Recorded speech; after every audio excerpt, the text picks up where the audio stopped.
Gracia y verdad, Iglesia Cristiana.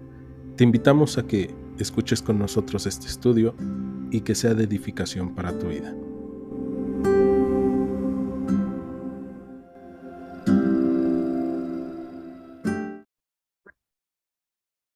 Y el día de hoy, como les voy diciendo, nos toca empezar con el libro de Números, que también podríamos entenderlo como el libro del desierto, el libro para el pueblo que va a pasar cierto tiempo en el desierto.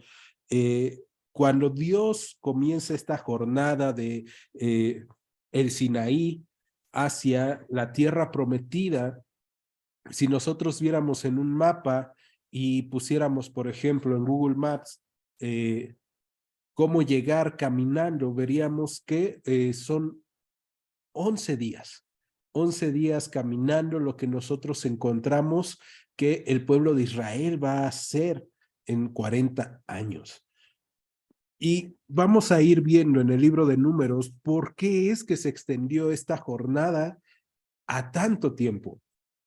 Pero antes de ver todo eso, lo primero que tenemos que ver y que veíamos desde la semana pasada en el versículo 1 del capítulo 1 del libro de Números es saber que en medio de los desiertos, en medio de lugares difíciles, tenemos a Dios con nosotros, con su pueblo.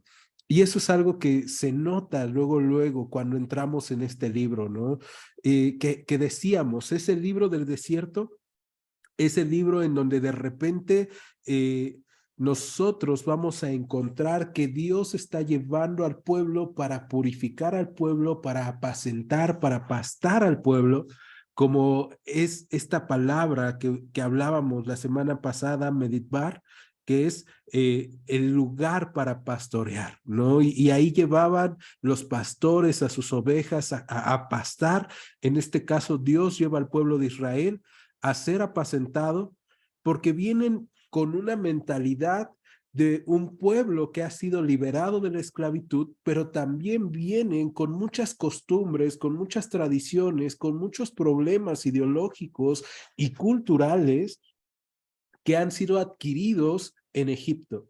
Y eso nos recuerda mucho cómo somos nosotros cuando llegamos a Cristo, porque traemos muchas cosas que probablemente nos han pasado en nuestra vida, que han pasado en nuestra infancia, que han pasado en nuestra adolescencia, que han pasado en nuestra juventud, que han pasado en diferentes áreas de nuestra vida, tal vez hasta en tu matrimonio, y de repente cuando llegas con Cristo, ahora Dios te libera, pero hay cosas que deben de ser cambiadas y el pueblo de Israel no lo ha entendido. Durante el Éxodo lo veíamos. El Éxodo es un libro que está lleno de quejas del pueblo de Israel, porque se les ha olvidado lo que Dios hizo con ellos. El Levítico es un libro en donde nosotros podemos ver que Dios está poniendo orden y está diciendo, esta es la forma en cómo se van a encontrar conmigo.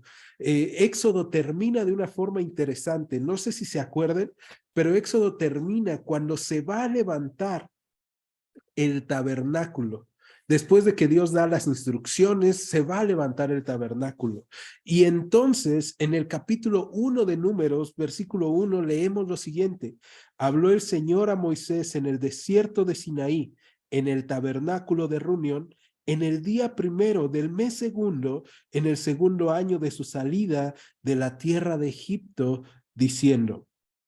Y ahí vamos a detenernos y quiero que me acompañen, por favor, a Éxodo capítulo 40, porque esto lo tenemos que comprobar. Éxodo capítulo 40, versículo 17 dice, así, en el día primero del primer mes, en el segundo año, el tabernáculo fue erigido. Moisés hizo levantar el tabernáculo y asentó sus basas y colocó sus tablas y puso sus barras e hizo alzar sus columnas. Levantó la tienda sobre el tabernáculo y puso la sobrecubierta encima del mismo, como el Señor había mandado a Moisés, ¿no? Y al final de este capítulo 40 de Éxodo, vemos en el verso 34 lo siguiente.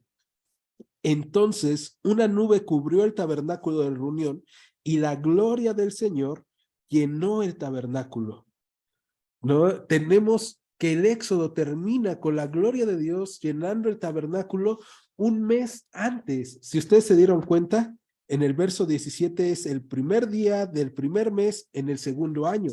Cuando regresamos a Números capítulo 1, vemos que es el primer día del mes segundo, ¿no? Entonces, un mes antes, el pueblo de Israel ya ha visto la gloria de Dios descender sobre el tabernáculo y saben que su presencia está en ese lugar. Por lo tanto, ahora ya no tienen que subir al Sinaí, sino que saben que en el tabernáculo está la presencia de Dios para hablarles. Y ahí es donde Dios le habla por primera ocasión a Moisés en el primer día del segundo mes de esta salida de Egipto. Y lo que le sigue son las instrucciones de Dios a Moisés. Verso 2 de Números 1. Toma el censo de toda la congregación de los hijos de Israel, por sus familias, por las casas de sus padres, con la cuenta de los nombres, todos los varones por sus cabezas, ¿no? Entonces tenemos aquí el conteo que Dios va a hacer a través de Moisés, que no sería la primera vez que el pueblo de Israel es contado en esta parte del Éxodo, porque nosotros debemos recordar que también ya fue contado en el capítulo 30 del libro de Éxodo. Tal vez no se acuerden cuando nosotros estudiamos Éxodo de que Israel fue contado, pero Israel fue contado por edades y quedábamos de que ese conteo era para pagar un impuesto al tabernáculo o al santuario, ¿no? Ese impuesto que se tenía que dar por cada varón mayor de 20 años, y en esa ocasión Dios le dice a Moisés que se ayude de los sacerdotes, de los levitas. En esta ocasión vamos a ver que le va a decir de una manera diferente, porque va a decir, toma un censo de todos los varones, y en el verso 3 va a dar la misma instrucción de edad. Va a decir, de 20 años arriba, todos los que pueden salir a la guerra en Israel, los contarán tú y Aarón por sus ejércitos, y estará con ustedes un varón de cada tribu, cada uno jefe de las casas de cada uno de sus padres, ¿no? Entonces vamos a tener este conteo que van a hacer con quienes, con los varones de cada tribu, jefes de sus casas, principales de sus casas, ¿no? Y Dios manda esto. Tú y yo podemos ver entonces por qué es que el libro de Números nosotros lo conocemos como Números, ¿no? Porque lo primero que va a venir aquí van a ser números, y no te apures, no te va a pedir que saques tu calculadora, no te va a pedir que saques el ábaco, solamente vamos a ver algunas cosas importantes de esto, no que no sea importante, sino que probablemente tú vas a tener el tiempo para releer el capítulo 1 y capítulo 2 en casa. Entonces, vamos a empezar a hablar de los nombres de los hombres que le van a ayudar. Si tú te das cuenta, en el verso 5, Dios es el que escoge a estos hombres, y por eso es que vemos que dice, estos son los nombres de los hombres o varones que estarán con ustedes, y comienza con cada una de las tribus. De la tribu de Rubén, Elisur, hijo de Sedeur; de Simeón, Selumiel, hijo de Surisadai; de Judá, Naasón, hijo de Aminadab; de Isaacar, Natanael, el hijo de Suar; de Zabulón, Eliab, el hijo de Elón; de los hijos de José, de Efraín. Y aquí vamos a ver que de los hijos de José se van a tomar dos. Uno va a ser Elisama, hijo de Amiud; y de Manasés, Gamaliel, hijo de Pedasur, ¿no? Que, por cierto, estos que son hijos de Efraín, nietos de José, ¿no? Pero ahí vamos a ver que se toman dos. De Benjamín, Abinadán, hijo de Gedeoni; de Dan, Asier, hijo de Amisadai; de Aser, Pagiel, hijo de Ocrán; de Gad, Elisab, hijo de Deduel; de Neftalí, Ahira, hijo de Enán. Estos eran los nombrados entre la congregación, príncipes de las tribus de sus padres, capitanes de los millares de Israel. Y quiero detenerme un poco en esto, porque vamos a encontrar que Números va a hablar sobre las instrucciones que Dios va a tener para el pueblo en el desierto, pero también vamos a hablar de lo que Dios busca en nosotros los hombres y de lo que Dios sabe que hay en nosotros los hombres. Porque es bien interesante cuando tú y yo nos podemos analizar estos nombres de los principales del pueblo de Israel para contar al pueblo y para estar al frente. Si tú te diste cuenta, dice en el verso 16 que ellos van a ser príncipes. O sea, van a ser los que estén al frente, los que estén mandando, van a ser, también dice en este mismo versículo, capitanes, ¿no? Los que estén al frente en la guerra, los que estén dirigiendo. Y debían de ser respetados, pero cada uno de sus nombres iban a recordar ciertas cosas que el día de hoy son importantes para nosotros y que en ese tiempo debían ser importantes para el pueblo de Israel, porque ellos saben que van a marchar a una tierra que Dios les ha prometido. Y desde la semana pasada, nosotros en la introducción veíamos, esa tierra que Dios ha prometido a Israel, no se la promete a Israel desde el Éxodo, sino la promete desde Abraham. ¿No? Y hablábamos de cómo desde Abraham, desde el Génesis capítulo 13, Dios comienza a hablarles sobre una heredad, sobre un lugar que el Señor les va a dar. Pero lo podríamos ver, si nosotros lo queremos ver así, desde el momento en el que Dios llama a Abraham y le dice, sal de tu tierra y de tu parentela, ¿no? Que yo te llevaré a una tierra grande y te daré una herencia como las arenas del mar, como las estrellas. Y eso lo veíamos cuando estudiábamos también Génesis. Y esta parte es bien interesante, porque nosotros, si recordamos la historia de Israel, debemos recordar cuántos hijos tenía Abraham cuando está recibiendo esta promesa de parte de Dios. Abraham, que cuyo nombre cuando estaba en esa tierra, antes de que Dios le llamara, era Abraham sin H, su nombre significa padre, ¿no? E irónicamente no tenía un solo hijo. Entonces, cuando Dios le dice, yo te pido que salgas de tu tierra, de tu parentela, y yo te daré una herencia y te daré te haré una nación grande, te daré una heredad familiar grande, pues Abraham debió de haber dicho, pues quién sabe, porque soy mayor de 70 años, pero aún así Abraham cree. Y después Dios todavía le dice que lo va a volver padre de multitudes, y es ahí donde Dios cambia el nombre de Abraham a Abraham, ¿no? ¿Y por qué? Porque Abraham con H es padre de multitudes. Entonces tenemos ahí, ¿no? Una promesa aún más grande, pero que nosotros, si recordamos, Abraham va a tener a su hijo y después de eso vamos a tener que su hijo va a tener a sus hijos, ¿no? Y ahí vamos a tener que de repente va a venir un hambre o va a venir hambruna en la zona y los hijos de Israel lo que van a hacer va a ser tener que recurrir a Egipto. Cuando recurren a Egipto, en medio de esta historia que nosotros conocemos entre el Génesis y el Éxodo, se van a encontrar con que un hermano que ellos vendieron, llamado José, está en Egipto y es el segundo de Faraón. Y entonces José manda a llamar a su familia sin que ellos supieran que él era José por su cambio de aspecto físico, por muchas cosas. Entonces José manda a llamar a su familia, llegan todos y se establecen en Egipto. Cuando llegan a Egipto son 70 personas.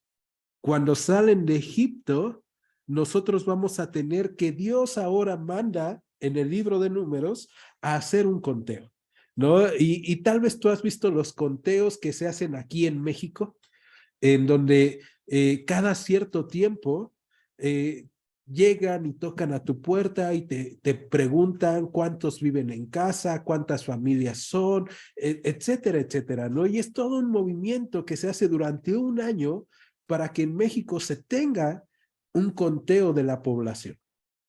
Imagínate esto en medio del desierto. Dios mandando al pueblo de Israel a través de estos líderes, a través de estas personas, y ahora vamos a ver que estos nombres y estas personas van a hacer un trabajo importante que le van a recordar al pueblo de Israel esas promesas que venían desde el Génesis. Esas promesas que venían desde Abraham les van a ser recordadas a través de esto que a ti y a mí de repente pudiera parecernos hasta aburrido, ¿no? Porque son muchos nombres, porque son muchos números, pero que en realidad tienen mucho significado. Y es que vamos a ver qué significan los nombres de estos líderes, de estos capitanes o príncipes de Israel, ¿no? Entonces tenemos al primero, que sería Elisur. Y Elisur significa Dios es mi roca, ¿no? Entonces, el pueblo podía recordar cuando hablaban a Elisur o decían, y es que ahí está Elisur, podían recordar que Dios es su roca. Después, tenemos a Selumiel, que significa Dios es paz, o mi Dios es paz. Después tenemos a Nazón, que significa mi pueblo es noble. Después tenemos a Natanael, que significa regalo de Dios. Después vamos a tener a Eliab, que significa mi padre es Dios, o mi Dios es mi padre. Después vamos a tener a Elisama, que significa Dios me escucha. Después vamos a tener a Abidén, que significa mi padre es juez. Después a Eliezer, que significa mi hermano me ayuda. Después a Pagiel, que es encontrado por Dios, o mi dirección es Dios. Y esto me encanta, porque probablemente yo no le ponga nunca a mis hijos Pagiel, pero sí puedo recordar que en medio de todo tiempo, cuando yo no sé qué hacer, cuando yo no tengo dirección, cuando yo no tengo un rumbo fijo, cuando las cosas se complican y ya no pasa lo que yo quiero que pase, mi dirección es Él. Entonces, después tenemos a Eliasaf, que significa Dios ha multiplicado. Y al último tenemos a Ira, que significa mi hermano es malvado. Y todos estos nombres van a hablarle al pueblo de parte de Dios. Y quiero que pienses que todos estos nombres, todas estas personas, ya son personas mayores de 20 años. No, estos 12 nombres, estas 12 personas son mayores de 20 años, son líderes de Israel. Eso significa que ellos estuvieron en el desierto. Y Dios, perdón, que ellos estuvieron en Egipto, que ellos estuvieron en la opresión de Egipto. Y Dios, en medio de la opresión, dejó a los padres de cada uno de ellos ver su mano, ver su bien, ver su justicia. Y esta parte es bien importante para nosotros, porque puede ser que tú digas, yo no he visto la mano de Dios en mi vida, pero si te das cuenta, desde antes, desde tu pasado, hay muchas cosas buenas que Dios ha hecho y que tú puedes recordar y que tal vez vienen en tu infancia, que vienen en tu juventud, que vienen en tu adolescencia. Y sí, hay cosas malas, ¿no? Podemos encontrarnos en este caso a Ira, en donde mi hermano es malvado, y podemos pensar en cómo el pueblo de Israel hacía cosas malas unos a otros, en cómo de repente nosotros hemos encontrado que hay personas a nuestro alrededor que son familia o que son amigos y que en lugar de buscar nuestro bien nos han buscado mal, o que nosotros mismos hicimos eso en el pasado hacia otros. Entonces, sí es cierto, mi hermano es malvado, esa es una realidad, todo hombre es malvado, todo hombre es mentiroso, todo hombre es falto, pero también tenemos otra realidad, que es que Dios es nuestra roca en medio de las tribulaciones, que Dios es nuestra paz, que Dios es el que nos ha dado todo lo que necesitamos, todo regalo, toda buena dádiva, todo don perfecto viene de parte de Dios, como Natanael. Después vemos que Dios es nuestro Padre y que Dios nos escucha. Entonces, en medio de nuestro pasado ya tenemos testimonios de lo que Dios es y de lo que Dios quiere hacer con nosotros. Y esta parte también me encanta, porque Dios está tomando un pueblo que era esclavo, un pueblo que trae mentalidad de esclavo, y lo está convirtiendo en un ejército libre, en un ejército que va a conquistar, pero un ejército que también cada vez que oye su nombre o que oye el nombre de sus líderes, puede recordar que Dios está en control. Y entonces el libro de Números se transforma de, qué aburrido, muchos nombres, o qué aburrido, muchos números, a qué interesante, porque puedo recordar en mi pasado y ver en mi pasado la mano de Dios, pero también en mi presente, y puedo recordar las promesas de Dios.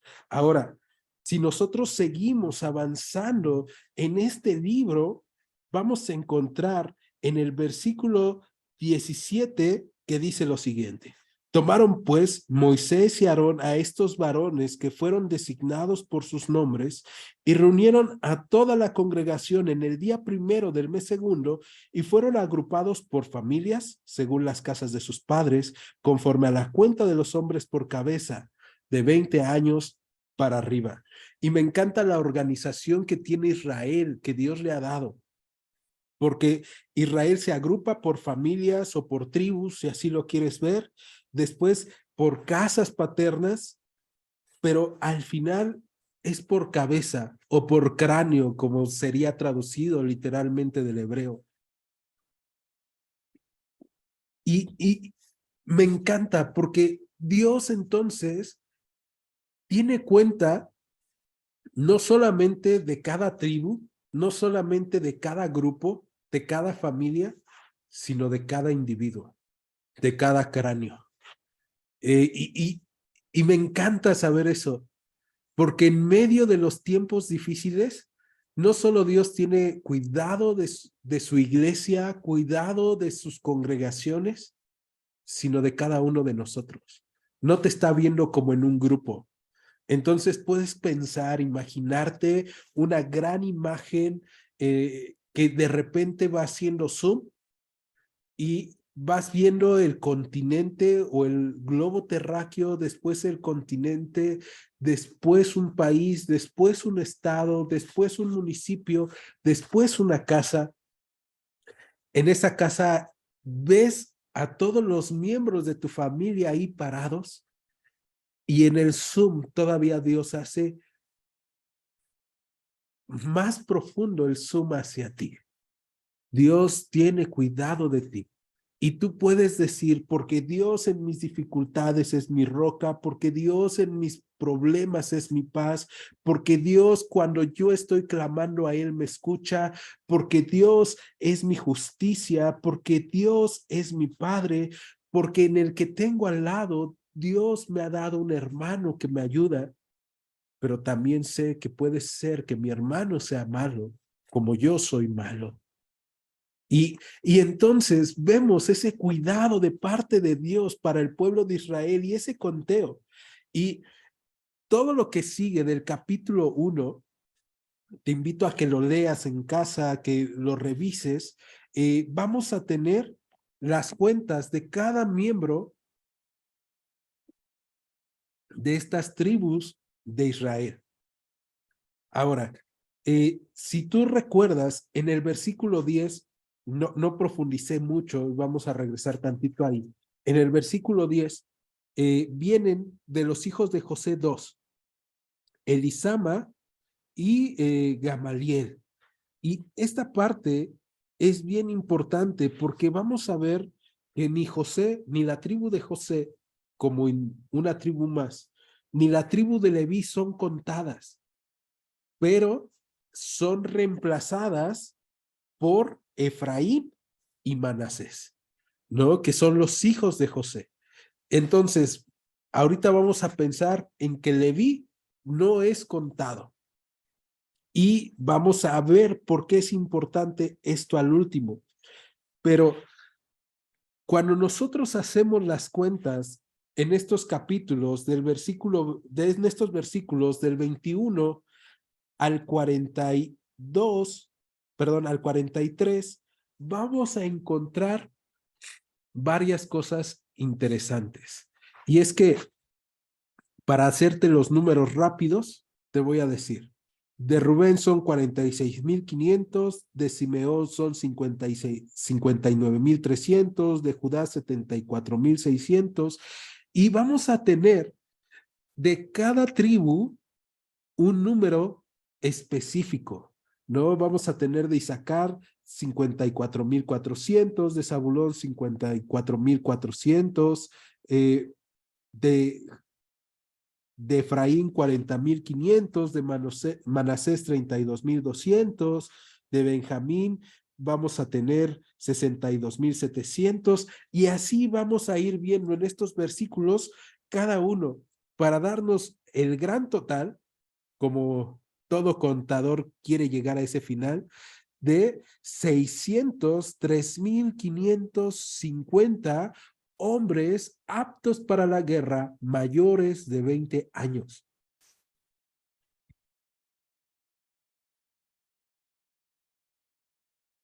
Cuando nosotros leemos esto en el verso 46, nosotros ya tenemos la cuenta de los hombres mayores de 20 años que salieron de Egipto y que están caminando en el desierto.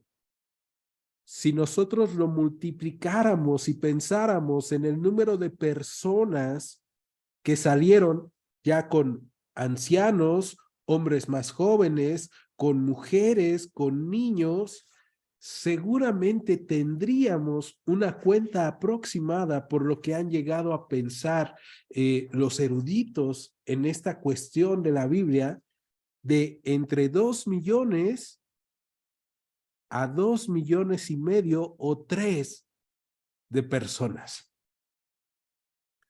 Y quiero que te imagines esto. Llegaron 70 a Egipto. Salieron 2 millones a 3 de Egipto.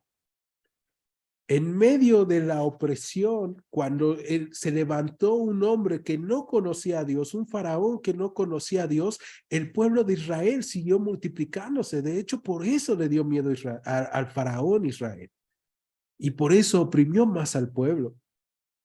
Pero si tú y yo nos damos cuenta, las promesas que Dios había dado en Génesis a Abraham, que no podía tener hijos, que su mujer era estéril, ahora vemos cumplidas en el pueblo de Israel, un pueblo que sale con más de 2 millones de personas. Y quiero que te imagines la dificultad que debe de ser alimentar a 2 millones de personas. Vestir a 2 millones de personas. ¿Qué tan difícil es alimentar a tu familia? ¿Qué tan difícil es hacer una fiesta para 50, 60 personas? Preparar, organizar, pensar en cada una de las cosas que hay o que se tienen que hacer. No vamos a suponer que vamos a hacer una taquiza en la iglesia. Vamos a poner tacos para 50 personas. Que necesitamos limones, necesitamos salsa, necesitamos platos, y vamos a empezar. Ah, y no se olviden los refrescos, ¿no? Y tenemos todo cerca. Ahora imagínate en el desierto. Y lo que va a pasar en este momento es que esta cuenta que está pidiendo Dios, este censo que está pidiendo Dios, va a servir para el pueblo de Israel y sirve el día de hoy para nosotros, como diría el pastor John Wesley. Fíjate lo que dijo John Wesley acerca de este primer capítulo del libro de Números, que Dios manda este censo en parte para que fuera conocido el gran número de gente que alabaría a Dios por su fidelidad al cumplir sus promesas de multiplicarlos. Y no solamente eso, sino de sostenerlos. Y es que ahí ya el pueblo de Israel puede ver, Dios cumplió, nos multiplicó, aun cuando nosotros fallamos, aun cuando nosotros decidimos quedarnos en Egipto después de que pasó el hambruna, Dios siguió obrando a favor nuestro. Y eso es algo bien importante con nosotros, porque a pesar de que hemos fallado, Dios sigue obrando a nuestro favor. Dios sigue siendo bueno. Y cuando nosotros clamamos a Él, Él nos ha liberado. Él nos ha dejado ver su mano. Y ahora, probablemente tú estás en un momento en tu vida con alguna situación difícil que tú puedes denominar un desierto, un lugar difícil para vivir, un lugar en donde tú estás viendo las cosas muy, muy pesadas. Pero sabes, aún ahí Dios te va a sostener. Tú y yo tenemos ya, vamos a decirlo, el spoiler de lo que va a pasar con el pueblo de Israel. Ellos no lo sabían, tú y yo ya lo sabemos. Dios los va a sostener durante 40 años en el desierto. Entonces, si tú y yo sabemos que Dios sostuvo a más de 2 millones de personas en el desierto, ¿qué te hace dudar de que el día de hoy sus promesas son reales? De que el día de hoy su palabra se cumple en nuestras vidas. De que si Él dijo que Él es tu roca, en donde tú puedes ir a esconderte, Él va a dejar de ser la roca o que Él se va a desmoronar. Que Él es el que te guarda, que te hace desvelarte en las noches teniendo miedo. Que Él es el que te provee. ¿Qué es lo que te hace tener temor? ¿Qué es lo que te hace dudar de que Él es bueno, de que Él es justicia, de que Él es tu Padre? Si Él lo ha dicho. Y entonces, este primer censo y este primer capítulo de Números pasa a ser relevante para nuestras vidas, porque podemos ver cómo es que Dios quiere tener cuidado de nosotros y quiere que nosotros sepamos que no importa lo grande que se vea nuestro problema, nuestra adversidad, nuestra necesidad, Él puede con ello. Él puede sostenernos, Él puede guardarnos y podemos ir a Él, ¿no? Ahora, ya quedó atrás ese conteo, pero vamos a continuar en el capítulo 1, versículo 47. Porque hay una tribu que fue quitada, ¿no? Que no fue contada. Dice verso 47, pero los levitas, según la tribu de sus padres, no fueron contados entre ellos. Y me encanta esto porque muchas veces cuando la gente piensa en cosas de acción o cosas de la vida cotidiana, no sé si te ha pasado, que tú comienzas a hablarle a alguien de Dios en medio de sus problemas y te dicen, no, no, no, no, ahorita no me hables de Dios, ahorita no. O de repente tú has pensado eso. No, no, no, ahorita no necesito que me hablen de Dios. Lo que menos necesito es que me hablen de Dios. Ahorita son cosas prácticas, son cosas rápidas. Y así pareciera que le hicieron a la tribu de Leví, ¿no? A los levitas, así de, no, ustedes no van a contar porque ni van a pelear. Pero vamos a ver que la tribu de Leví que no están contando, Dios la va a utilizar. Tal vez otros no te cuentan, pero Dios te cuenta. Y Dios te da una tarea.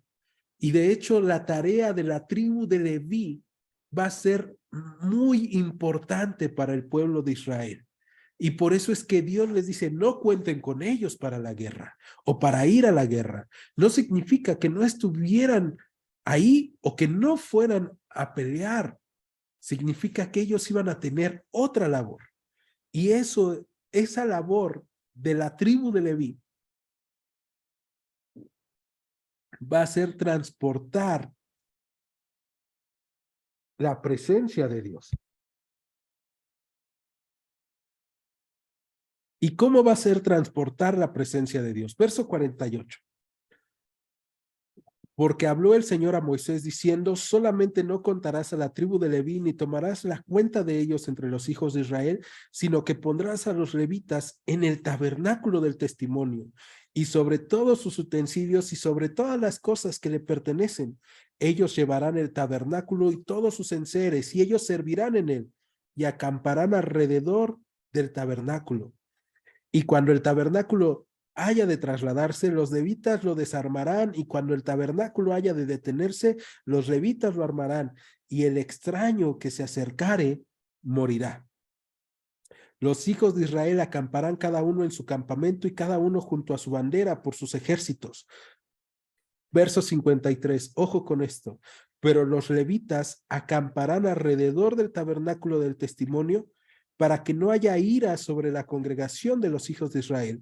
Y los levitas tendrán la guarda del tabernáculo del testimonio. Esto es bien importante porque nosotros venimos caminando en Levítico y debemos recordar, ¿quién puede mantenerse en la presencia de Dios? ¿Qué es lo que Dios pide del pueblo? Santidad. ¿Quién puede entonces mantenerse en la presencia de Dios? Nadie. Nadie a menos que sea santo y se haya consagrado. Y vimos, Dios ha consagrado a los levitas para estar en contacto con las cosas santas. Dios ha dado esa instrucción. Entonces, la tarea de los levitas no era militar, pero era muy esencial, porque están ahí para que el pueblo no sea consumido delante de Dios. ¿Por qué? Por su ira. Porque cualquier extraño, cualquiera que no fuera santo delante de Dios, iba a morir si entraba al tabernáculo. Los levitas hacen esa labor de intermediarios. Y ahora, Dios, a través de ellos, tiene el cuidado del pueblo para que no muera. Pero la labor de los levitas es servir a Dios y servir al pueblo. Y esa es la labor de todo creyente. A veces en las iglesias se confunde esa labor. Ah, no, el levita es el que toca en la alabanza, el levita es el que predica, el levita es el que enseña, el levita es... Pero, ¿sabes? Tú y yo como creyentes tenemos esa labor de levitas, de tomar el lugar de la presencia de Dios y llevarlo a donde quiera que vayamos, a donde quiera que Él nos guíe a ir, levantar y llevar y acomodar, poner. Y yo creo que te pasa los domingos, ¿no? Los domingos cuando estamos en la reunión que llegamos, los que llegamos temprano, lavamos, acomodamos, bueno, sacan las sillas, se sacan todas las cosas del carro, ese carro me encanta, parece carro de payaso, le sacas así cosas y cosas y cosas, ¿no? Pero sacas todo, armas todo, doblas todo, desdoblas todo, acomodas todo y ya todo está listo para el servicio. Acaba el servicio y entonces ahí ves a Rubén doblando todo, a Ceci enredando cables, ahí ves a sus hijos, ahí ves a Tere, ahí ves a Dan, ahí ves a nuestro hermano Delfino, ahí ves a cada uno de los miembros de la iglesia que están ahí doblando, recogiendo, haciendo cosas. Y todo eso se tenía que hacer en el momento en el que Dios dijera, de aquí nos vamos a mover. Pero eso es en lo físico. En lo espiritual, ¿cómo es llevar la presencia de Dios? Es saber que lo que tú y yo tenemos en nuestras vidas es santo. Saber que lo que Dios nos ha dado es el privilegio de servirle, de poder hablarle a otros de Él, de poder compartir su palabra.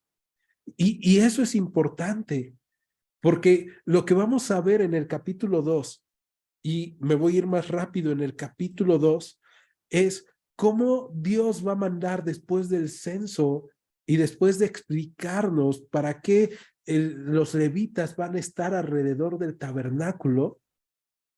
Vamos a encontrar que cada una de las tribus de Israel iban a acampar alrededor del tabernáculo, alrededor de esta tribu de Levi.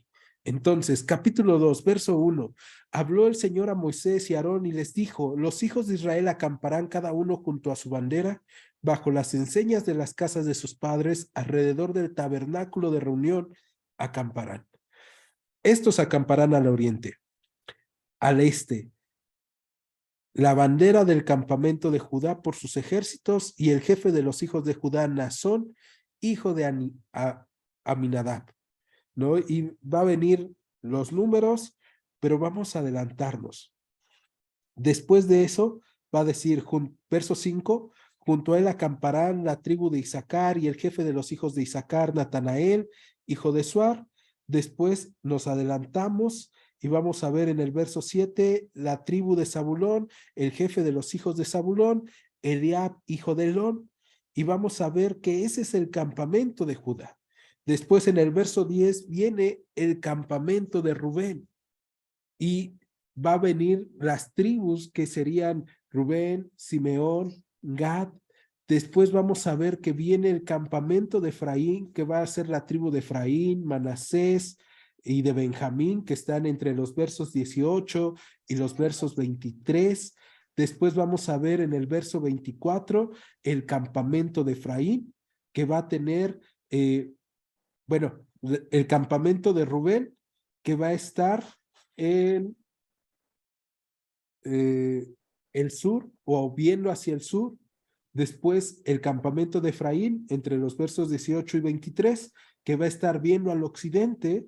Y por último vamos a ver el campamento de Dan, que va a estar viendo al norte, que es la tribu de Dan, la tribu de Aser y la tribu de Neftalí. ¿No? Tenemos ya el orden que Dios está dando a estas tribus y este capítulo va describiendo cuántos miembros tiene cada tribu, cómo se van distribuyendo, y quiero compartirte esto en la pantalla para que más o menos veas la distribución. Ahí vienen los números, ya viene cómo podía haberse ordenado cada una de estas tribus de Israel. Tenemos a la tribu de Judá con las o los hijos, ¿no? De Judá, Gerson, Moisés, Merari, Coat. Bueno, Moisés y Aarón no son sus hijos, ¿no? Ahí vemos a Moisés y Aarón, vemos después las 12 tribus y vemos el orden que Dios está dando para el pueblo de Israel. Y quiero que te imagines esto.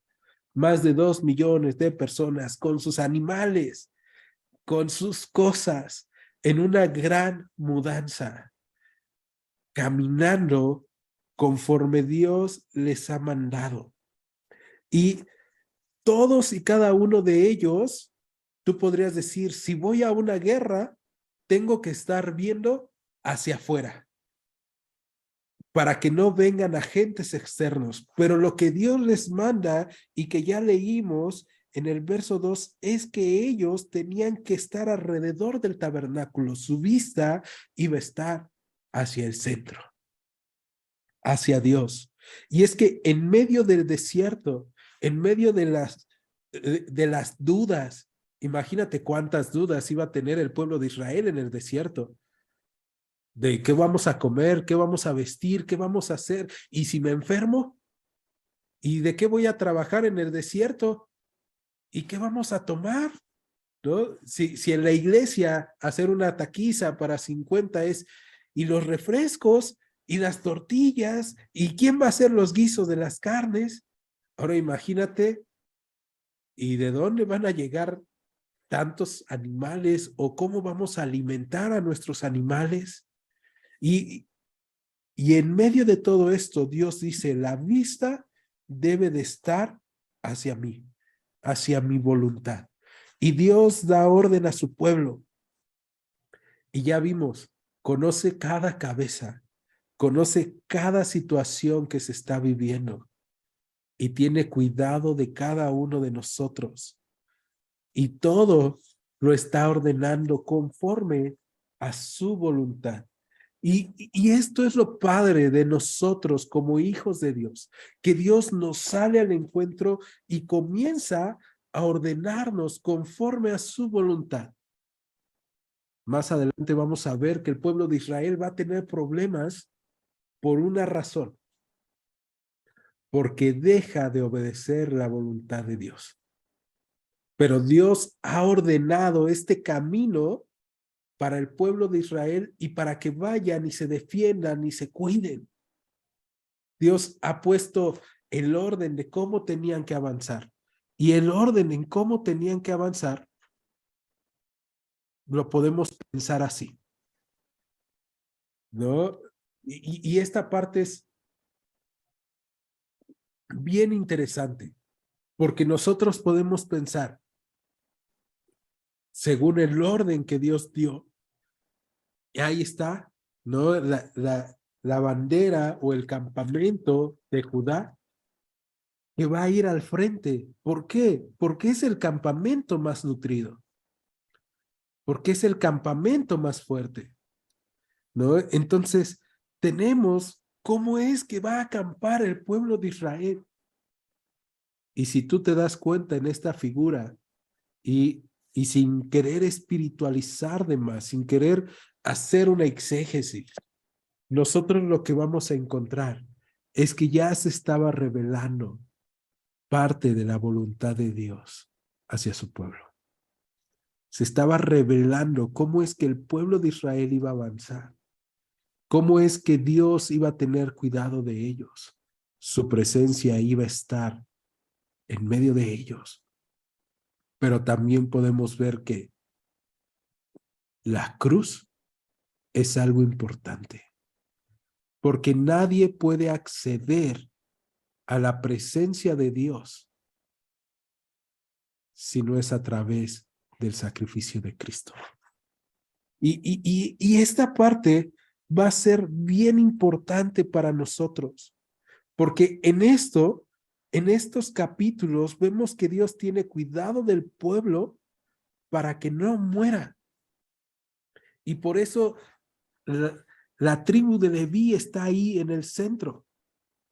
Si tú querías acercarte a Dios a tu manera, a tu forma, tú sabías que ibas a morir.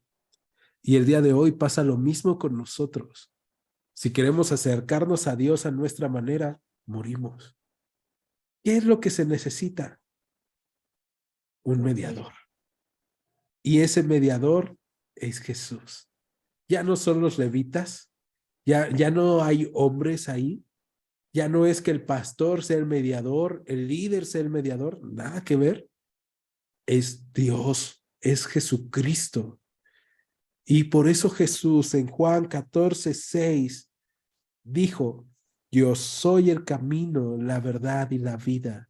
Nadie va al Padre si no es por mí, porque Él es ahora nuestro mediador. Él es ahora el que va a estar con nosotros. Y en medio del desierto, en medio de nuestra soledad, en medio de nuestras dudas, en medio de nuestros problemas, Dios nos da un orden. ¿Cómo nos da ese orden el día de hoy? A través de su palabra, a través de la oración, a través de conocerlo. Cuando tú lees la palabra, ¿a poco no? A veces tú dices, ya entendí qué es lo que tengo que hacer. Cuando lees proverbios, cuando lees a veces un evangelio, cuando analizamos y estudiamos la escritura, tú y yo vemos y decimos, tengo que cambiar esto en mi vida. Esto tiene que ser transformado. Tengo que caminar de esta forma. Y somos confrontados con nuestras realidades. Y al ser confrontados con nuestras realidades en nuestras vidas, nosotros también vemos la voluntad de Dios hacia nosotros. ¿Qué pasa entonces cuando yo tengo un problema, una necesidad o una aflicción el día de hoy y pareciera que estoy caminando en el desierto? Yo tengo que obedecer lo que Dios me ha dicho, lo que Dios me dice en su palabra. ¿Por qué? Porque lo que ella ha dicho y que yo he comprobado me ha asombrado. ¿Qué es lo que le había dicho al pueblo de Israel? ¿Qué es lo que le había dicho a Abraham? Que le iba a dar una heredad grande, como las estrellas del cielo, como la arena del mar. Y lo ha cumplido. Que en su nombre serían benditas todas las naciones de la tierra. Y lo cumplió. Ahora, ¿qué es lo que te ha dicho a ti Dios en su palabra? ¿Conoces su palabra? Si no la conoces, entonces te invito. Léela, conócela. Hay promesas para ti. Hay verdades que Dios tiene ahí para ti. Y entre esas verdades está lo que dijo Jesús en Juan 16:33 y que muchos ya de sobra lo sabemos. El Señor dijo, en el mundo tendrán aflicciones, pero confíen, porque yo he vencido al mundo. Y entonces, si Dios da instrucción en su palabra, no tardemos en hacerla, ¿no? Te decía yo, el INEGI se tarda un año en censarnos a todos. Es un territorio muy grande, somos muchos millones de personas, pero el pueblo de Israel, vamos a ver, que lo hizo rápidamente. Verso 34 de Números 2. Y me encanta cómo acaba este capítulo. De la misma forma que acabó el primero. E hicieron los hijos de Israel conforme a todas las cosas que el Señor mandó a Moisés. Así acamparon por sus banderas y así marcharon, cada uno por sus familias, según las casas de sus padres. En esta primera etapa del pueblo de Israel vemos la obediencia que tienen a Dios y vemos cómo es que están caminando en su voluntad, confiando en lo que Dios hará.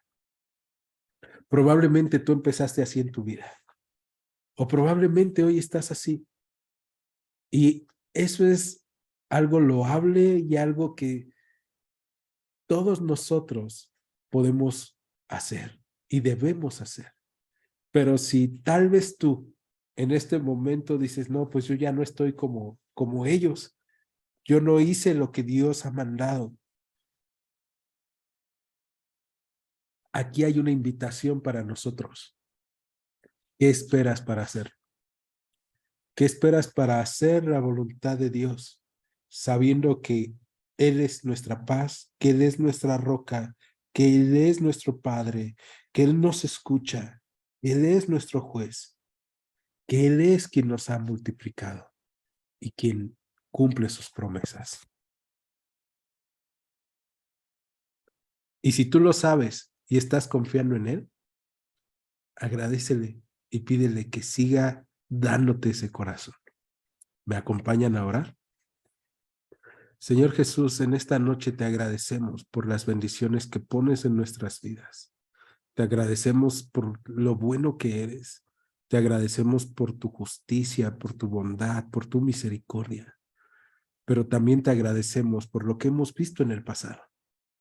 Porque hemos visto tu mano, hemos visto tu poder.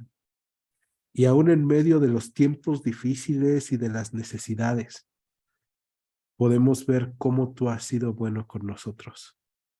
El pueblo de Israel, en medio de su desobediencia, en medio, Señor, de su alejamiento, en medio de estar conviviendo con costumbres paganas y de tal vez haberse apropiado de muchas de ellas. Cuando fue oprimido, clamó a ti y tú le escuchaste, porque tú les habías prometido que tú eres su Dios. De la misma forma, Señor, nosotros hemos sido liberados por ti y traemos recordatorios en nuestras vidas. Traemos recordatorios de cómo es que tú cambiaste nuestras tristezas, de cómo tú has cambiado, Señor, nuestras dudas, de cómo has cambiado nuestros lamentos, de cómo tú eres el que ahora nos da seguridad, el que nos da dirección. Y en medio de esta vida, en medio, Señor, de los tiempos difíciles, ahora tú eres el que nos ordena, el que nos da orden y dirección para poder avanzar por este tiempo sin dudar, volteando a verte a ti, que eres el que nos sostiene, nos provee. Y ahora, más aún, teniendo libre entrada, como dice la carta a los hebreos, al trono de la gracia por medio de Cristo. Sabemos que nosotros podemos acercarnos confiadamente a ti. Señor, gracias por todo eso. Ayúdanos a entenderlo y a manifestarlo en nuestras vidas y a ser miembros de los servidores que están hablando de ti y que están, Señor, también disfrutando de tu presencia, disfrutando de tu bien. Oramos esto en tu nombre, Cristo Jesús. Amén, Señor. Amén. En Iglesia Gracia y Verdad, te agradecemos que hayas escuchado este estudio. Te invitamos a que continúes escuchando nuestros próximos estudios. Dios te bendiga. Gracia y Verdad.